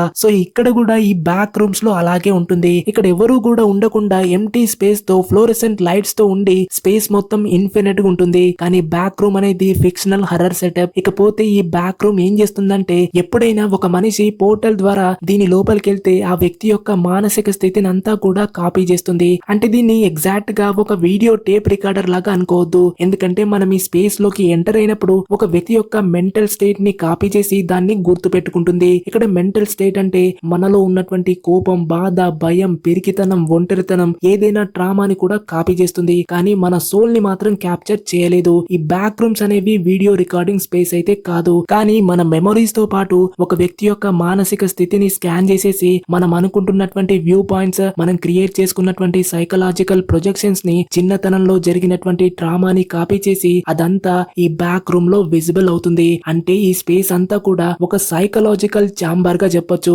అయితే ఇప్పుడు ఇదంతా కాపీ చేసిన తర్వాత మన ఇన్నర్ సెల్ఫ్ లేదా మన డార్క్ షేడ్స్ గాని మన మనసులో బాగా అణచివేసి ఉంచినటువంటి డిజైర్స్ అండ్ ఎమోషన్స్ అన్ని కలిసి ఆ పర్సన్ యొక్క మానసిక స్థితికి ఇక్కడ బ్యాక్ రూమ్ లో ఒక రూపం అనేది క్రియేట్ అవుతుంది. వీటిని మనం స్టిల్ లైఫ్స్ లేదా ఎంటిటీస్ అంటాం. ఈ బ్యాక్ రూమ్స్ మన మనసులో ఉన్నటువంటి ప్రతి మెమొరీని, విజువల్ డాటాని కూడా కలెక్ట్ చేస్తుంది. అంటే మన జీవితంలో ఏ పర్సన్ అయితే ఎక్కువగా ఇంపార్టెన్స్ అయ్యి ఉన్నాడో లేదా స్ట్రాంగ్ ఎమోషన్స్ తో వాళ్ళంటే మనకు పడని వాళ్ళ యొక్క రెప్లికాస్ ఇక్కడ క్రియేట్ అవుతాయి. ఇప్పుడు ప్రెసెంట్ లో క్లార్క్ తో అక్కడ ఉన్నటువంటి పర్సన్స్ ఎవరంటే ఈ బ్యాక్ రూమ్స్ లో ఏదో ఒక పర్సన్స్ యొక్క మెమొరీని కాపీ చేసిన తర్వాత క్రియేట్ అయినటువంటి రెప్లికాస్ అని చెప్పొచ్చు. వీటిని స్టిల్ లైఫ్ లేదా ఎంటిటీస్ అని పిలుస్తాం. ఫ్రెండ్స్, ఇక్కడ కేర్ఫుల్ గా చూస్తే ఈ బ్యాక్ రూమ్స్ యొక్క ఫోకస్ అంతా కూడా ఒక వ్యక్తి యొక్క మెంటల్ స్టేట్ ని గుర్తు పెట్టుకోవడంలో బిజీగా ఉంటుంది. అంటే ఇక్కడ ఈ స్పేస్ లోకి ఎంటర్ అయిన పర్సన్స్ యొక్క విజువల్ డాటా, విచ్ మీన్స్ మన మెమొరీస్ కానీ మన మనసులో ఏర్పరచుకున్నటువంటి ప్రతి ఇమేజెస్ ని ఇంకా ఎమోషనల్ కండిషన్ ను కలెక్ట్ చేసి దాన్ని కాపీ చేసి ఆ మెమొరీని యూజ్ చేసి ఆ వ్యక్తి యొక్క ఫిజికల్ ఫామ్ ని రిప్రజెంట్ చేసే ప్రయత్నం చేస్తాయి. ఈ బ్యాక్ రూమ్స్ అనేవి ఎలాంటివో ఒక లైన్ ని మెన్షన్ చేస్తే the more they remember the less it does అని క్లార్క్ ఇక్కడ బ్యాక్ రూమ్స్ గురించి మేరీకి చెప్తాడు. విచ్ మీన్స్ టైం తో పాటు ప్రతిసారి ఒక పర్సన్ యొక్క మెమొరీని ఓపెన్ చేసి దాన్ని అక్కడ రీజనరేట్ చేయడం వల్ల దాని అథెంటిసిటీ లేదా పర్ఫెక్ట్నెస్ అనేది పోతుంది. అంటే ఒక వ్యక్తి యొక్క ఎగ్జాక్ట్ ఫిజికల్ రిప్లికా అయితే బ్యాక్ రూమ్స్ లో కనిపించదు. ఫర్ ఎగ్జాంపుల్ పెళ్లి రోజు మాత్రం అందరికి ఎమోషన్స్ అనేవి హై లెవెల్ ఉంటాయి, మొత్తం గాల్లో ఎగిరిన ఫీలింగ్ వస్తుంది. కానీ కాలం గడిచే కొద్దీ మనం క్రియేట్ చేసుకున్నటువంటి ఆ మెమొరీని ప్రతిసారి రీవిజిట్ చేసి మన ఓల్డ్ మెమొరీస్ ని రీకలెక్ట్ చేసుకున్నా కూడా మనం స్టార్టింగ్ లో ఎక్స్పీరియన్స్ చేసినటువంటి మూమెంట్స్ అనేవి తిరిగి రావు. అంటే ఓల్డ్ మెమరీస్ అనేవి అనేవి కాలక్రమాన వాటి యొక్క ఒరిజినల్ అథెంటిక్ ఫీలింగ్ పోయి జస్ట్ ఒక రీటెల్లింగ్ స్టోరీ లాగా మిగిలిపోతుంది. ప్రతిసారి నీ వెడ్డింగ్ డే గురించి నా పెళ్లి ఇలా జరిగింది అలా జరిగిందని సేమ్ వెడ్డింగ్ డే ను క్లియర్ కట్ గా చెప్పలేం. అంటే మనం చెప్పే విధానంలో పారాఫ్రేజ్ చేసి చెప్తాం. విచ్ మీన్స్ టైం గడిచే కొద్దీ మన మెమరీస్ యొక్క రీజనరేషన్ వాల్యూ పోతుంది. ఇది ఎలా ఉంటుందంటే ఒక ఫోటో కాపీని తీసేసి దాంతో మళ్ళీ ఇంకొక ఫోటో కాపీని తీసినట్టు అవుతుంది. సో సేమ్ ఇక్కడ కూడా బ్యాక్ రూమ్ అనేది మన మెమొరీని రీవిజిట్ చేసినప్పుడల్లా ఒక కొత్త ఇంటర్ప్రిటేషన్ అనేది క్రియేట్ అయిపోయి టైం గడిచే కొద్దీ మెమొరీ వాల్యూ పోయి రియాలిటీ అనేది డిస్టోర్ట్ అవుతుంది. దానివల్ల ఈ బ్యాక్ రూమ్ లో ఉన్నటువంటి ఆ ఎంటిటీస్ అనేవి డిసోరియంటెడ్ గా ఉంటూ ఫేస్ మొత్తం డబుల్ అయినట్లు వంకర్లు తిరుగుతూ ఉన్నటువంటి స్టిల్ లైఫ్స్ క్రియేట్ అవుతాయి. ఇది మెమొరీలో ఉన్నటువంటి ప్రతి దానికి వర్తిస్తుంది. విచ్ మీన్స్ ఈ బ్యాక్ రూమ్స్ ఒక వ్యక్తి యొక్క బయాలజికల్ డీటెయిల్స్ ని కాపీ చేయవు. ఈ బ్యాక్ రూమ్ లో ఉన్నటువంటి ఎంటిటీస్ యొక్క ఫిజికల్ ఫామ్ అనేది కేవలం మెమొరీ యొక్క ఇంటర్ప్రిటేషన్ ద్వారానే జరుగుతుంది. ఫ్రెండ్స్, ఇంట్రెస్టింగ్ విషయం ఏంటంటే వీటికి నొప్పి ఎలా ఉంటుందో తెలీదు. ఈగో కానీ సంతోషం, బాధ, భయం అనేవి ఏవి ఉండవు. ఈ కాపీస్ లేదా రెప్లికాస్ జస్ట్ అలానే ఎగ్జిస్ట్ అవుతూ ఉంటాయి. ఫర్ ఎగ్జాంపుల్ ఇక్కడ క్లార్క్ ఆ లావుగా ఉన్నటువంటి వ్యక్తి యొక్క మెడలో కత్తిని పొడిచి చూపిస్తూ ఎలాంటి ఎమోషన్స్ లేదా ఫీలింగ్స్ అనేవి ఉండవని మేరీకి చూపిస్తాడు. అంతేకాదు కత్తితో పొడిచినా కూడా ఆ స్టిల్ లైఫ్ నుంచి ఎలాంటి రియాక్షన్ ఉండదు. తర్వాత క్లార్క్ మేరీతో మనం ఆ రెప్లికాలని తినొచ్చని చెప్తూ ఆ లావుగున్నటువంటి పర్సన్ యొక్క పొట్టలో చేయి పెట్టేసి ఒక బ్రెడ్ లాంటి ఫుడ్ ని తీసేసి మేరీ ముందున్నటువంటి ప్లేట్ లో సర్వ్ చేసి తను కూడా దాన్ని తినడానికి సర్వ్ చేసుకుంటాడు. అంతేకాదు ఇక్కడ క్లార్క్ తన అసిస్టెంట్ మేనేజర్ అయినటువంటి క్యాట్ ని చంపేసి ఆమె బాడీని ఫ్రిడ్జ్ లో పెట్టేస్తాడు. ఎందుకంటే క్యాట్ అక్కడి నుంచి వెళ్లాలనుకుంది కాబట్టి అలా చేసుంటాడు. దీని తర్వాత క్లార్క్ మేరీని మళ్ళీ తన భార్య యొక్క రోల్ ని చేయమని అడుగుతాడు. కానీ రోల్ ప్లే ను చేసే ముందు క్లార్క్ అక్కడ ఉన్నటువంటి ఆ డిస్ఫిగర్ లేడీ యొక్క స్కాల్ప్ ని ఒక నైఫ్ తో మొత్తం కట్ చేసేసి బయటకు తీసి మేరీ తల మీద పెట్టేస్తాడు. ఇక తర్వాత అతను రోల్ ప్లే చేస్తున్న మేరీ అంటే తన భార్య అయినటువంటి బార్బరాతో అంటాడు, నన్ను క్షమించు, నేను గ్లాస్ ని బ్రేక్ చేశాను. నాకు తెలుసు నువ్వు ఎర్లీగా పడుకుంటావు. నేను స్టోర్ లో పనిచేసుకుంటూ ఇన్వెంటరీని చెక్ చేస్తూ టైం ని సరిగ్గా చూసుకోలేదు. ఇంటికి వస్తున్న దారిలో కొన్ని బీర్లు తీసుకోవడానికి వెళ్ళానని చెప్తుంటే అది విన్న మేరీ కొన్ని బీర్లు అంటే ఎన్ని తీసుకొని ఉంటావని అడుగుతుంది. దానికి క్లార్క్, నా ఇష్టం, నేనెన్ని బీర్లైనా తీసుకుని వచ్చి నా ఇష్టం వచ్చినంత తాగుతా. ఎందుకంటే ఇది నా ఇల్లు, నేను పే చేస్తున్నా, ప్రతి దానికి పే చేస్తున్నా, నీ స్కూల్ ఫీకి పే చేస్తున్నా, నిన్ను కూడా పోషిస్తున్నా, నీకు పిల్లలు కావాలి కదా, దానికోసం ఎవరో ఒకరు ఇంట్లో బయటకెళ్లి పని చేయాలి కదా అనేసి తన బాధని చెప్తూ ఉంటే అప్పుడు మేరీ అంటుంది, ఎందుకంటే నువ్వు ఆర్కిటెక్ట్ కాలేదు కాబట్టి ఇదంతా చేస్తున్నావు. నీ వైఫ్ నిన్ను ఎందుకు వదిలేసిందో రీజన్ కావాలి కదా నీకు. అది డ్రింకింగ్ వల్లనో ప్రతిసారి కంప్లైంట్ చేస్తూ నీకున్న యాంగర్ ఇష్యూస్ వల్ల నీ వైఫ్ నిన్ను ఇంట్లో నుంచి గెంటేయలేదు. నీ లైఫ్ లో ఎప్పుడైనా ఏదో ఒక ఇష్యూస్ లో నీ తప్పుందని ఒక్కసారైనా యాక్సెప్ట్ చేసావా అంటే లేదు. ఎందుకంటే నువ్వు బాగా తాగొచ్చి తాగుడు అలవాటు చేసుకొని దానికి కారణం నువ్వు చేస్తున్న జాబ్ ని వేలెత్తి చూపిస్తావు. నీ జాబ్ నచ్చకపోతే చుట్టూన్న ప్రపంచాన్నే బ్లేమ్ చేస్తావు. నీ వైఫ్ ఇంట్లో నుంచి గెంటేస్తే ఏకంగా నీ వైఫ్ నే బ్లేమ్ చేస్తున్నావు. ఇప్పుడేమో నా మీద అటాక్ చేసి ఇలా కట్టేసి నీ ఫకింగ్ బ్రెయిన్ ని బ్లేమ్ చేస్తావు. నీ బ్రెయిన్ వైరింగ్ సిస్టమ్ మొత్తం ఇలానే ఉంది కదా, కాదంటావా అని మేరీ అంటుంది. ఇదంతా వినగానే క్లార్క్ తను చేస్తున్న తప్పేంటో మెల్లిగా రియలైజ్ అవుతూ ఉంటాడు. కానీ క్లార్క్ కి బ్యాక్ రూమ్ నుంచి వెళ్లాలని అనుకోవట్లేదు అండ్ చేంజ్ కూడా అవ్వాలని లేదు. ఎందుకంటే ఇన్ని రోజుల తర్వాత ఒక మంచి ప్లేస్ దొరికింది. అది ఒక ఇల్లు లాగుంది. ఇక్కడ తను కావాలనుకున్నట్టుగా ఒక ఆర్కిటెక్ట్ అయ్యాడు. అంటే ఫ్రెండ్స్, ఇక్కడ ఈ బ్యాక్ రూమ్ మన మనసులో ఏదుంటే ఆ మెమొరీని కాపీ చేసి మన ముందు ప్రత్యక్షం అయ్యేలా చేస్తుంది కదా. అంటే ఒక రకంగా క్లార్క్ ఇక్కడ తనకి నచ్చినట్టుగా ఆలోచిస్తూ ఏకంగా తన జీవితాన్ని తనకి అనుగుణంగా మార్చుకునే ఒక ఆర్కిటెక్ట్ అయ్యాడు. ఎక్కడ అంటే ఈ బ్యాక్ రూమ్ లో. ఇకపోతే క్లార్క్ అక్కడి నుంచి వెళ్లాలనుకోవట్లేదు కాబట్టి మేరీ అతన్ని అక్కడే ఉండమని చెప్పేసి నా చేతికున్నటువంటి కట్లను విప్పేస్తే అక్కడి నుంచి నేను వెళ్లిపోతానని రిక్వెస్ట్ చేస్తుంది. ఇక క్లార్క్ తను చేసినటువంటి తప్పుకి సిగ్గుపడుతూ మేరీ చేతుకున్నటువంటి కట్లని విప్పేస్తూ ఉంటాడు. సో ఇదే టైంలో మేరీని ఫ్రీ చేస్తుంటే అక్కడ ఉన్నటువంటి ఆ డిస్ఫిగర్డ్ లేడీ ఫాస్ట్ గా పరిగెత్తేసి అక్కడి నుంచి వెళ్లిపోతుంది. అప్పుడే అక్కడికి ఒక పెద్ద ఎంటిటీ వచ్చేసి క్లార్క్ ని పైకెత్తేస్తుంటే క్లార్క్ ఆ ఎంటిటీతో మనం చేంజ్ అవ్వాల్సిన పని లేదని, మేరీ మనల్ని చేంజ్ అవ్వద్దని చెప్పిందని చెప్తుంటే అదే టైంలో స్లోగా క్లార్క్ ని ఆ ఎంటిటీ మెడ వైపు కొరికి తినేస్తుంది. అదంతా చూసి మేరీ భయపడిపోయి వెంటనే అక్కడి నుంచి తప్పించుకొని పారిపోతూ ఉంటుంది. ఇక ఆమె అలానే పరిగెత్తుకుంటూ తన చిన్నతనంలో ఉండేటువంటి తన ఇంటి యొక్క నైబర్హుడ్ రెప్లికా దగ్గరికి కూడా వచ్చేస్తుంది. చెప్పాను కదా ఫ్రెండ్స్, ఈ బ్యాక్ రూమ్స్ లోకి ఎంటర్ అయితే మన మెమొరీలో ఉన్నటువంటి వాటిని అంతా కూడా కాపీ చేస్తుంది. అంటే రిప్లికేట్ చేసి మన ముందు ఉంచుతుంది. సో ఇక్కడ మేరీ కూడా బ్యాక్ రూమ్ లో స్టక్ అయింది కాబట్టి తన మెమొరీస్ యొక్క రిఫ్లెక్షన్స్ అన్ని ఇక్కడ కనిపిస్తూ ఉంటాయి. ఇకపోతే ఆ ఎంటిటీ మేరీని అలానే వెనకాల నుంచి వెంబడిస్తూ ఉంటుంది. కానీ మేరీ దాని నుంచి తప్పించుకొని పరిగెత్తుతూనే ఉంటుంది. ఇక అలా రన్ చేస్తుంటే ఫైనల్ గా ఆమె క్లార్క్ స్టోర్ యొక్క రెప్లికా వరకు వచ్చేస్తుంది. కానీ అక్కడ నుంచి ముందుకు వెళ్దాం అనుకుంటే ఎలాంటి దారి కనిపించట్లేదు. అంతలో అక్కడికి ఆ ఎంటిటీ కూడా వచ్చేస్తుంది. ఫ్రెండ్స్, ఇక్కడే మనకు ఫస్ట్ టైం ఆ ఎంటిటీ యొక్క ఫేస్ అనేది కనిపిస్తుంది. అంతేకాదు ఇక్కడ ఒక షాకింగ్ ట్విస్ట్ అనేది ఉంది. బహుశా మీరు ఆల్రెడీ గెస్ చేసి ఉంటారు. అయితే మేరీ పైకి అటాక్ చేయడానికి వస్తున్నటువంటి ఆ ఎంటిటీ అనేది క్లార్క్ యొక్క కోపం, ఆల్కహాల్ కి బానిసగా ఉండి ఎప్పుడు కూడా ఏ తప్పు జరిగినా పక్క వాళ్ళని బ్లేమ్ చేస్తూ నేను ఇలానే ఉంటాను, నేను మారననే విక్టిమ్ మెంటాలిటీతో ఉన్నటువంటి స్టోర్ రూమ్ ఓనర్ అయిన క్లార్క్ యొక్క ఇన్నర్ సెల్ఫ్ లేదా సైకలాజికల్ మేనిఫెస్టేషన్ గా చెప్పొచ్చు. అంటే క్లార్క్ మనసులో ఉన్నటువంటి డార్క్ షేడ్ అనేది ఈ ఎంటిటీగా మారింది. ఫ్రెండ్స్, మనం మూవీ స్టార్టింగ్ లో క్లార్క్ తన ఫర్నిచర్ స్టోర్ కి ఒక అడ్వర్టైజ్మెంట్ ని చేస్తూ ఆ పైరట్ కాస్ట్యూమ్ అనేది వేసుకోవాలని ఇష్టం లేకపోయినా కూడా బలవంతంగా సేల్స్ కోసం ఆ వీడియో చేయాల్సి వస్తుంది. సో దాన్ని బట్టి క్లార్క్ ఎంతలా తన జాబ్ ని హేట్ చేస్తున్నాడో అర్థం చేసుకోవచ్చు. ఈ ఎంటిటీ అనేది చాలా డేంజరస్ అని చెప్పొచ్చు. ఎందుకంటే మరి మన క్లార్క్ మెంటల్ కండిషన్ అనేది ఆ స్టేజ్ లో ఉంది కాబట్టి కెప్టెన్ క్లార్క్ ఎంటిటీ అగ్రెసివ్ గా ఉంటుంది. అయితే ఫ్రెండ్స్, ఇక్కడ ఇంకో విషయం ఏంటంటే ఇంతకు ముందు మనం డైనర్ టేబుల్ దగ్గర చూసినటువంటి ఎంటిటీస్ కూడా క్లార్క్ యొక్క మెమరీ నుంచి క్రియేట్ అయినవిగా చెప్పొచ్చు. ఆ రెడ్ హెయిర్ తో ఉన్నటువంటి ఎంటిటీ ఎవరో కాదు, క్లార్క్ యొక్క ఎక్స్ వైఫ్ బార్బరా. ముందల కూర్చున్నటువంటి ఆ ఫ్యాట్ పర్సన్ తన టీవీలో ఒక టైంలో చూసినటువంటి స్టోర్ మేనేజర్ అయ్యుండొచ్చు. మరేమో వీల్ చైర్ లో కూర్చున్నటువంటి పర్సన్ ని క్లార్క్ బహుశా ఎక్కడో ఒక క్రిస్మస్ పార్టీలో చూసుండొచ్చు. సో ఇప్పుడు చెప్పుకున్నటువంటి ఈ ఎంటిటీస్ అంతా కూడా క్లార్క్ యొక్క మెమరీ ప్రొజెక్షన్స్ అని చెప్పొచ్చు. కానీ వీటికి కెప్టెన్ క్లార్క్ ఎంటిటీ లాగా అగ్రెసివ్ నేచర్ అనేది ఉండదు. ఎందుకంటే ఆ 3 ఎంటిటీస్ ని క్లార్క్ తన మెమొరీలో మరీ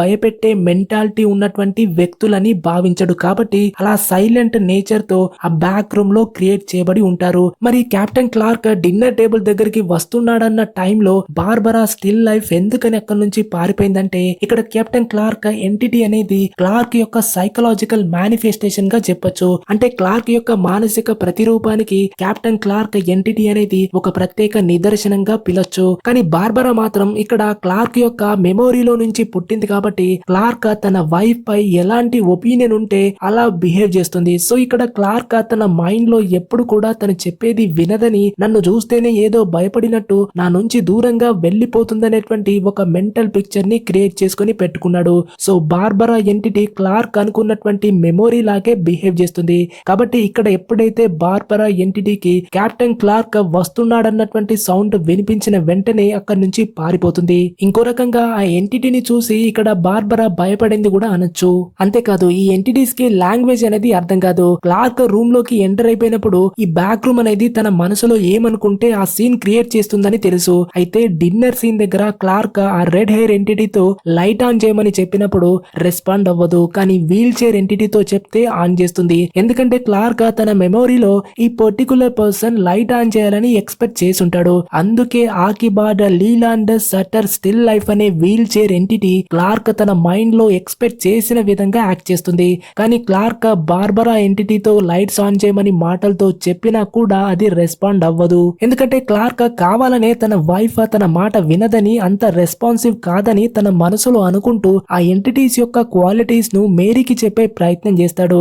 అంటే వీడికి లాంగ్వేజ్ అనేది అర్థం కాదు.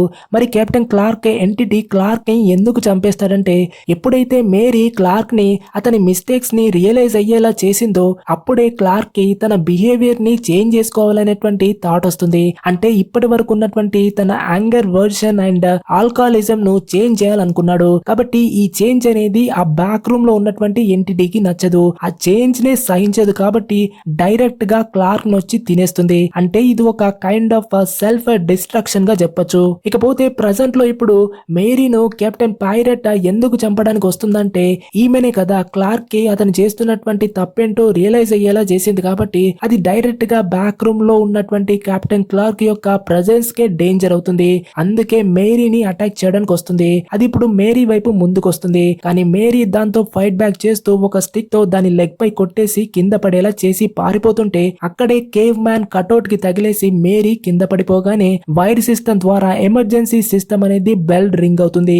ఉన్నట్టుండి చుట్టుపక్కల నుంచి ట్రాంక్విలైజర్ లాంటి వైట్ గ్యాస్ అనేది నిండిపోతూ ఉంటుంది. అయితే ఆ ఎంటిటీ ఇంకా మేరీని చంపడానికి ట్రై చేస్తుంది. కాబట్టి మేరీ తన పాకెట్ లో ఉన్నటువంటి ఆ కాంక్రీట్ పీస్ ని తీసుకొని ఆ ఎంటిటీ యొక్క తలపై రిపీటెడ్ గా కొట్టేస్తుంది. ఆ కాంక్రీట్ పీస్ పైన ఆమె చిన్నతనంలో వేసినటువంటి హ్యాండ్ ప్రింట్స్ ఉన్నాయి. ఇప్పుడు మేరీ ఆ ఎంటిటీ నుంచి తప్పించుకొని వాళ్ళ దగ్గర ఉన్నటువంటి ఒక నారో దారి గుండా ఇంకో సైడ్ కి వెళ్లడం స్టార్ట్ చేస్తుంది. అయితే అదే వైపు నుంచి హజ్మత్ సూట్ లో ఉన్నటువంటి కొందరు వ్యక్తులు ఆ గ్యాస్ ను ఆమె వైపు స్ప్రే చేస్తూ ఉంటారు. దీంతో నారో పాత్ నుంచి బయటకు రాగానే మేరీ అక్కడ అన్కాన్షియస్ అవుతుంది. దీని తర్వాత మేరీకి స్ప్రో వచ్చేసరికి ఆమె తనని తాను ఒక రీసెర్చ్ ఫెసిలిటీలో చూసుకుంటుంది. మేరీకి అక్కడ కొన్ని టెస్టులు చేసిన తర్వాత ఇంట్రాగేషన్ కోసమని ఒక రూమ్ కి తీసుకెళ్తుంటే దారిలో మనకు ఈ బ్యాక్ రూమ్స్ లోపల కనిపించినటువంటి ఆ కెప్టెన్ క్లార్క్ ఎంటిటీని అక్కడ ఒక రూమ్ లో క్యాప్చర్ చేసి ఉండడం చూస్తుంది. దీని తర్వాత మేరీని ఇంట్రాగేషన్ రూమ్ లో చూస్తాం. అక్కడికి ఫిల్ అనే వ్యక్తి వస్తాడు. ఫ్రెండ్స్, ఇతన్ని ఆల్రెడీ మనం స్టోరీలో చూసాం. స్టార్టింగ్ లో ఎప్పుడైతే Clark first time back room కి వెళ్లి తిరిగి వచ్చినప్పుడు అతన్ని సీసీటీవీ ఫుటేజ్ లో చూస్తూ షాక్ అవుతూ ఉండడం గానీ, అదే విధంగా తన ఫ్యామిలీతో కలిసి ఒక టీవీ షో చూస్తుంటే దాంట్లో సడన్ గా క్లార్క్ తన ఫర్నిచర్ స్టోర్ లో సేల్స్ కోసం చేసేటువంటి కెప్టెన్ క్లార్క్ పైరట్ కాస్ట్యూమ్ వేసుకుని ఒక అడ్వర్టైజ్మెంట్ ఇస్తూ ఉండడం చూసి షాక్ అవ్వడం గుర్తుంది కదా. అయితే ఇక్కడే ఒక షాకింగ్ ట్విస్ట్ ఉంది. ఈ ఫిల్ అనే వ్యక్తి ఏసింగ్ కంపెనీలో పనిచేస్తూ ఈ బ్యాక్ రూమ్స్ లోపల సర్వేలెన్స్ కెమెరాలని సెట్ చేసి పెట్టారు. అంటే ఆ బ్యాక్ రూమ్ లో జరిగే మొత్తం విషయాల్ని గమనిస్తూ వచ్చారు. మరి వాళ్ళు ఏం చేస్తున్నారంటే మనకు కొద్దిసేపట్లో తెలిసిపోతుంది. ఇప్పుడు ప్రజెంట్ లో ఫిల్ మేరీని ఇంట్రాగేషన్ రూమ్ లో కొన్ని క్వశ్చన్స్ అడుగుతూ ఉన్నాడు. నువ్వు ఇక్కడికి ఎలా వచ్చావో గుర్తుందా, ఎవరి కోసం వచ్చావని అడుగుతున్నాడు. దానికి మేరీ ఆన్సర్స్ నిస్తూ బేస్మెంట్ లో నుంచి స్టోర్ ద్వారా బ్యాక్ రూమ్ లోకి వెళ్ళానని, నేను స్టోర్ కి క్లార్క్ కోసం వచ్చానని చెప్తుంది. అయితే ఫిల్ ఇంకా క్వశ్చన్స్ అడుగుతూ ఉంటే వాటికి ముందు ఆన్సర్ ఇవ్వకుండా నేను ఎక్కడున్నానో చెప్పమని అడుగుతుంది. దానికి ఫిల్ తన కంపెనీ అయినటువంటి ఏసింక్ రీసెర్చ్ ఇన్స్టిట్యూట్ లో వర్క్ చేస్తానని చెప్తూ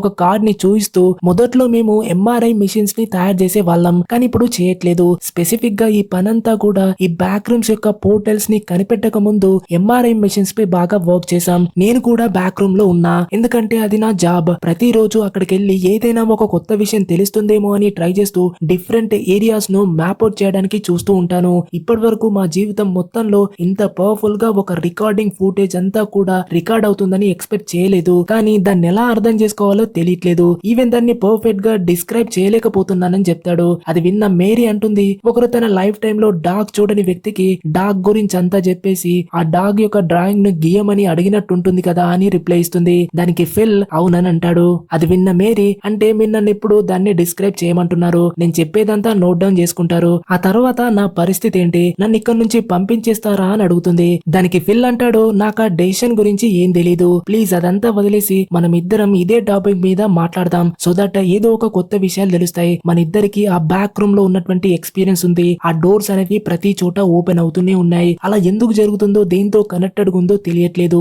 ఇదంతా రిపీటెడ్ గా జరుగుతూనే ఉందని చెప్తుంటే మేరీ ఒక చిన్న స్మైల్ ఇస్తుంది. సో ఫ్రెండ్స్, ఆ బ్యాక్గ్రౌండ్ లో ఏం జరిగిందంటే ఏసింక్ అనేది ఒక సీక్రెట్ రీసెర్చ్ ఇన్స్టిట్యూట్ గా చెప్పొచ్చు. ఇది 1982 లో ఎస్టాబ్లిష్ అయిన తర్వాత మొదట్లో ఎంఆర్ఐ మెషిన్స్ ను తయారు చేసేది. అయితే ఎప్పుడైతే ఈ బ్యాక్ రూమ్స్ ను యాక్సెస్ చేయడానికి ఒక మెథడ్ ని కనిపెట్టిన తర్వాత దీని ఫోకస్ మొత్తం కూడా బ్యాక్ రూమ్స్ ని ఫర్దర్ గా ఇన్వెస్టిగేట్ చేయడం స్టార్ట్ చేశారు. 1988లో ఏసింక్ ఒక లో ప్రాక్సిమిటీ మ్యాగ్నెటిక్ డిస్టోర్షన్ సిస్టమ్ అనేటువంటి టెక్నాలజీ పైన రీసెర్చ్ చేయడం మొదలెట్టింది. ఈ టెక్నాలజీను ఒక రిడ్జ్ లాబొరేటరీ డెవలప్ చేసి ఉంటుంది. ఏసింక్ మెయిన్ గోల్ వచ్చేసి ఈ బ్యాక్ రూమ్స్ కి వెళ్లే దారిని ఓపెన్ చేయాలి. అంటే పోర్టల్స్ లేదా నల్ జోన్స్ ను వెతికి వాటిని ఓపెన్ చేసి ఆ బ్యాక్ రూమ్స్ యొక్క స్పేస్ ని స్టోరేజ్ కోసం యూజ్ చేయాలనుకుంది. అయితే ఈ బ్యాక్ రూమ్స్ ని వీళ్ళు ది కాంప్లెక్స్ అని కూడా పిలుస్తారు. ఇక ఎన్నో టెస్టులు చేస్తూ బ్యాక్ రూమ్ పోర్టల్స్ ని ఓపెన్ చేయడానికి ట్రై చేస్తున్న క్రమంలో కరెక్ట్ గా అక్టోబర్ 17, 1989 లో ఏసింక్ విజయవంతంగా తన 6th అటెంప్ట్ లో బ్యాక్ రూమ్ లోకి వెళ్ళడానికి ఒక పోర్టల్ ని ఓపెన్ చేసేసింది. సో ఈ ఇన్సిడెంట్ జరిగినప్పుడు అదే టైంలో శాన్ జోస్ లో ఒక పెద్ద భూకంపం రావడం వల్ల 63 మంది వరకు చనిపోయారు. అంతేకాదు ఈ భూకంపం వచ్చిన తర్వాత ఎంతో మంది కనిపించకుండా పోయారు. అంటే మిస్సింగ్ కేసెస్ అనేవి ఎక్కువైపోయి ఎక్కడ పడితే అక్కడ ఈ పోర్టల్స్ అనేవి కంట్రోల్ లేకుండా ఓపెన్ అవ్వడం జరిగిపోయింది. ఇక బ్యాక్ రూమ్ పోర్టల్ ని 1989 లో ఓపెన్ చేసిన తర్వాత వీళ్ళు బ్యాక్ రూమ్ లోకి వెళ్లి ఇంకా రీసెర్చ్ చేయడం స్టార్ట్ చేశారు. అంతేకాదు ఇదే కాంప్లెక్స్ లోపలే ఒక అవుట్ పోస్ట్ ను బిల్డ్ చేసి దాంట్లో ఒక స్ట్రాంగ్ అబ్జర్వేషన్ రూమ్ తో ఒక మంచి ఎయిర్ లాక్ సిస్టమ్ తో పాటు కెమెరాలని ఇన్స్టాల్ చేసి మొత్తం ఒక సర్వైలెన్స్ సిస్టమ్ ను ఏర్పాటు చేసి పెట్టేశారు. దీనికి సంబంధించినటువంటి బ్యాక్ స్టోర్ అంతా కూడా కేన్ పిక్సెల్ యూట్యూబ్ ఛానల్లో 1982 నుంచి జనవరి 1990 మధ్య ఏసింక్ కంపెనీ చేసినటువంటి చేసినటువంటి రీసెర్చ్ మొత్తం కనిపిస్తుంది. అయితే బ్యాక్ రూమ్ పోర్టల్ ను 1989 లో ఓపెన్ చేసిన తర్వాత నవంబర్ 1989 నుంచి జనవరి 1990 వరకు బ్యాక్ రూమ్స్ లో అలాగే రీసెర్చ్ అనేది కంటిన్యూ చేశారు. కానీ మనకు మూవీలో కేవలం జూన్ 1990 నుంచి ఏసింగ్ చేసేటువంటి రీసెర్చ్ కనిపిస్తుంది. కానీ నేను ఇప్పుడు చెప్పినటువంటి బ్యాక్ స్టోరీ ఈ మూవీకి సరిపోతుంది. ఒకవేళ మీకు ఇంట్రెస్ట్ ఉంటే ఆ రీసెర్చ్ కావాలంటే కేఎన్ పిక్సెల్స్ కెళ్ళి మీరు చూడొచ్చు. ఎనీవేస్ ఇక ఫైనల్ గా జూన్ 1990 అంటే మన సినిమా స్టార్టింగ్ లో నారాయణ్ వార్ని అనేటువంటి ఒక రీసెర్చర్ హజ్మత్ సూట్ వేసుకొని బ్యాక్ రూమ్ ని రికార్డ్ చేయాలన్నటువంటి మిషన్ లో భాగంగా అక్కడికి వెళ్తే ఒక మాన్స్టర్ వచ్చి చంపేసిందని మనం స్టార్టింగ్ లో చూసాం. అంతేకాదు క్లార్క్ బ్యాక్ రూమ్ లోకి వెళ్ళినప్పుడు వెంట దగ్గర బ్యాగ్ లో దొరికినటువంటి ఐడి కార్డ్ కూడా నారాయణ్ వార్నిదే అయి ఉంటుంది. సో ఈ ఇన్సిడెంట్ జరిగిన తర్వాత ఈ రీసెర్చర్స్ క్లార్క్ ని ఆ సర్వేలెన్స్ కెమెరాలో చూస్తూ మేరీని కెప్టెన్ క్లార్క్ ఎంటిటీని అబ్జర్వ్ చేస్తూ ఫైనల్ గా ఆ మాన్స్టర్ ని క్యాప్చర్ చేయడానికి కేవ్ మెన్ కటౌట్ కి ఒక అలర్ట్ సిస్టమ్ ని పెట్టేసి మేరీ కెప్టెన్ క్లార్క్ ఎంటిటీలను ఆ ట్రాంక్విలైజర్ గ్యాస్ తో సక్సెస్ఫుల్ గా క్యాప్చర్ చేస్తారు. సో ఇది వెనకాల జరిగినటువంటి బ్యాక్ స్టోరీ. అండ్ ఫ్రెండ్స్ మనకు మూవీ లాస్ట్ లో మేరీకి ఫిల్ తో ఇంట్రాగేషన్ అయిన తర్వాత మనం బ్యాక్ రూమ్ లో మేరీ యొక్క స్టిల్ లైఫ్ అంటే ఆమె రెప్లికా అనేది ఏసింక్ ఇంట్రాగేషన్ రూమ్ లో కనిపిస్తుంది. అంటే ఫ్రెండ్స్ ఈ బ్యాక్ రూమ్స్ ని మన సైకలాజికల్ స్టేట్ ను కాపీ చేసిన తర్వాత నువ్వు ఈ బ్యాక్ రూమ్ స్పేస్ నుంచి బయటకు వెళ్ళినా సరే బయట రియల్ వరల్డ్ తో నువ్వు ఇంటరాక్ట్ అవుతున్న ఎన్విరాన్మెంట్ ని కూడా ఇక్కడ ఈ బ్యాక్ రూమ్ లో అన్లిమిటెడ్ గా ఆ సేమ్ ఎన్విరాన్మెంట్ అనేది క్రియేట్ అవుతూనే ఉంటుంది. అందుకే మనకు ఫైనల్ సీన్ లో మేరీ స్టిల్ లైఫ్ అనేది ఏసింక్ ఇంట్రాగేషన్ రూమ్ లో కనిపిస్తుంది. అంటే ఆమె బ్యాక్ రూమ్ నుంచి బయటకు వచ్చినా కూడా అన్లిమిటెడ్ గా ఆమె ప్రజెంట్ ఎన్విరాన్మెంట్ రియాక్షన్స్ కూడా క్రియేట్ అవుతూనే ఉంటాయి. ఇంకొక పాసిబిలిటీ ఏంటంటే మేరీని ఈ కంపెనీ వాళ్ళు విడిచిపెట్టకుండా రీసెర్చ్ కి ఒక హ్యూమన్ అసెట్ గా భావించి యూజ్ చేసే ఛాన్స్ ఉంది. లేదా మేరీని వెళ్లిపోమ్మనైనా చెప్పుంటారు.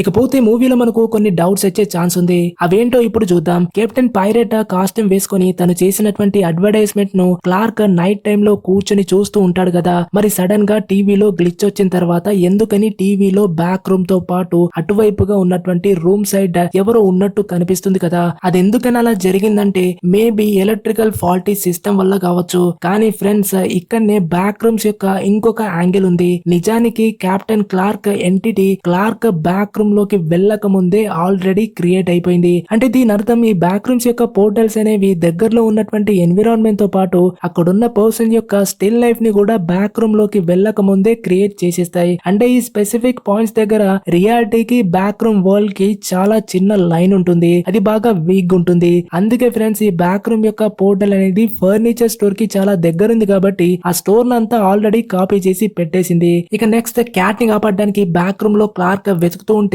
అతనికి వాల్ తప్ప క్యాట్ అక్కడ కనిపించదు. కానీ వాల్ సైడ్ అటువైపు ఉన్నటువంటి క్యాట్ కి మాత్రం క్లియర్ గా ఒక విండో ద్వారా క్లార్క్ కనిపిస్తాడు. అంతేకాదు వెనకాల ఆ రికార్డింగ్ కెమెరా పెట్టి ఆ వాల్ దగ్గరికి క్లార్క్ వెళ్ళినప్పుడు అక్కడ ఉన్నటువంటి కెమెరాను ఎవరో తీస్తారు కదా. అది ఎవరో కాదు కెప్టెన్ క్లార్క్ ఎంటిటీ అయి ఉంటుంది. ఇదే టైంలో ఆ ఎంటిటీని చూసి క్యాట్ విండో ద్వారా భయపడుతూ నీ వెనకాల ఏదో ఉందని అరుస్తూ ఉంటుంది. సో అక్కడే క్లార్క్ కెప్టెన్ క్లార్క్ ఎంటిటీ చేత క్యాప్చర్ చేయబడతాడు. అయితే ఇక్కడ పాయింట్ ఏంటంటే ఎందుకని క్లార్క్ కి వాల్ కనిపిస్తూ క్యాట్ కేమో విండో కనిపించిందంటే క్యాట్ అక్కడి నుంచి ఎస్కేప్ అవ్వాలని తన మైండ్ లో కనెక్షన్ కోసం క్లార్క్ తో తన మనస్ఫూర్తిగా కోరుతుంది. కానీ క్లార్క్ మాత్రం తన మైండ్ ను మొత్తం రిజిడ్ గా ఉంచుకొని ఏముంది ఇక్కడ వాల్ మాత్రమే కదా అని తన మైండ్ లో అనుకుంటాడు. కాబట్టి ఇక్కడ ఇద్దరికి కూడా డిఫరెంట్ పర్స్పెక్టివ్స్ అనేవి ఈ బ్యాక్ రూమ్ లో కనిపించడం జరుగుతుంది. మనకు తెలుసు కదా ఫ్రెండ్స్ బ్యాక్ రూమ్స్ మన మెమరీలో ఏది ఉంటే దాన్ని రిప్లికేట్ చేస్తాయి. సో ఇక్కడ ఆ టైంలో అలా జరగడానికి కారణం ఇదే అని చెప్పొచ్చు. ఇకపోతే క్లార్క్ బ్యాక్ రూమ్ లోకి ఎంటర్ అయినప్పుడు అక్కడ ఒక కేవ్ మ్యాన్ కటౌట్ ని చూస్తాడు. అదేంటంటే ఈ బ్యాక్ రూమ్ లో ఏసింక్ వాళ్ళు ఎంటిటీస్ కోసమని 55 డిఫరెంట్ లాంగ్వేజెస్ తో ఉన్నటువంటి వోయేజర్ గోల్డెన్ ఆడియో రికార్డింగ్ ను ఒక కేవ్ మ్యాన్ కటౌట్ కి సెటప్ చేసి ప్లే అయ్యేలా చేసి ఉంటారు. యాక్చువల్ గా ఇది ఒక రియల్ రికార్డింగ్. నాసా దీన్ని 1977లో లాంచ్ చేసింది. అయితే ఏసింక్ రీసెర్చ్ వాళ్ళు ఆ ఎంటిటీస్ కి లాంగ్వేజ్ నేర్పిద్దామని బై ఛాన్స్ వాటితో లాంగ్వేజ్ తో కమ్యూనికేట్ అవ్వచ్చని అలా చేసి పెట్టుంచారు. కానీ వాటికి లాంగ్వేజ్ ఎబిలిటీ అనేది ఉండదు అన్నదని క్లార్క్ ద్వారా డిన్నర్ సీన్ లో మనకు తెలిసిపోతుంది. మూవీ స్టార్టింగ్ లో చూసినటువంటి ఆ సీగల్ బర్డ్ ఎక్కడి నుంచి వచ్చుండొచ్చంటే మనకు తెలుసు ఏసింక్ వాళ్ళు ఈ పోర్టల్స్ ని ఓపెన్ చేసిన తర్వాత ఎక్కడ పడితే అక్కడ ఓపెన్ అవ్వడం స్టార్ట్ అయ్యాయి. బహుశా ఈ బర్డ్ అనేది రియల్ లైఫ్ నుంచి అనుకోకుండా ఈ బ్యాక్ రూమ్ లోకి వచ్చి ఉండొచ్చు. మేబీ గాల్లో ఎగురుతున్నప్పుడు గానీ లేదా సముద్రం దగ్గర ఉన్నటువంటి ఈ పోర్టల్ నుంచైనా రావచ్చు. ఇకపోతే ఫ్రెండ్స్ ఇంకొక ఇంపార్టెంట్ విషయం గురించి మాట్లాడుకుందాం. అయితే మేరీ బ్యాక్ రూమ్ లోకి వెళ్లిన తర్వాత వాల్ పై ఒక ఫోటోను చూస్తుంది. ఈ పిక్చర్ ని క్లార్క్ కే స్వయంగా గీసుంటాడు. దాంట్లో మాన్స్టర్ క్లార్క్ ను విండో వరకు పైకి లిఫ్ట్ చేస్తూ కనిపిస్తుంది. థెరపిస్ట్ అయినటువంటి మ్యారీ క్లార్క్ తో జరిగినటువంటి ఒక సెషన్ లో open the window to face your problems and get better అని చెప్పుంటుంది. అంటే నీ డార్కర్ యాంగిల్ సైడ్ ని వదిలేసి ఫ్రీ అయిపోయి నీ మిస్టేక్ ని యాక్సెప్ట్ చేసి హ్యాపీగా ఉండాలని చెప్తుంది. కానీ క్లార్క్ ఇక్కడ గీసినటువంటి డ్రాయింగ్ ని చూస్తే మేరీ చెప్పిన దానికి పూర్తిగా వ్యతిరేకంగా ఉంటుంది. నాకు తెలిసి అక్కడ ఏముందని చూస్తే నేను నా ప్రాబ్లమ్స్ ని ఇప్పుడు ఫిక్స్ చేసుకోవాల్సిన పని లేదు. ఎందుకంటే ఈ మాన్స్టర్ అంటే కెప్టెన్ క్లార్క్ నన్ను ఇలానే చూసుకుంటూ ఒక బ్రోకెన్ పర్సన్ లాగా ఎల్లప్పుడూ ఉండేలా చేస్తుందని గీసుంటాడు. సో దట్ అతను రియాలిటీను ఫేస్ చేయకుండా అక్కడే బ్యాక్ రూమ్ లో తనకు నచ్చినట్టుగా ఉంటాననే ఫీలింగ్ లో ఉంటాడు. క్లార్క్ అనుకున్నాడు ఈ ఆలోచన అనేది చాలా సేఫ్ అనిపించింది. ఎందుకంటే క్లార్క్ కి చేంజ్ అవ్వడం అంటే ఇష్టమే లేదు. అంటే తను ఏదనుకుంటే అది బ్యాక్ రూమ్ లో క్రియేట్ చేసి పెడుతుంది. ఒక రకంగా తన లైఫ్ కి ఆర్కిటెక్ట్ అవ్వచ్చన్న ఫీలింగ్ లో ఉంటాడు. కానీ ఎప్పుడైతే మేరీ అది తప్పని అతని రియలైజ్ అయ్యేలా చేసిందో అప్పుడే కెప్టెన్ క్లార్క్ అంటే తన ఓన్ సెల్ఫ్ ని కన్ఫ్రంట్ చేస్తున్నాడు. కాబట్టి క్లార్క్ ని ఆ ఎంటిటీ వచ్చి చంపేసింది. విచ్ మీన్స్ అది ఒక సెల్ఫ్ డిస్ట్రక్షన్ అని చెప్పొచ్చు.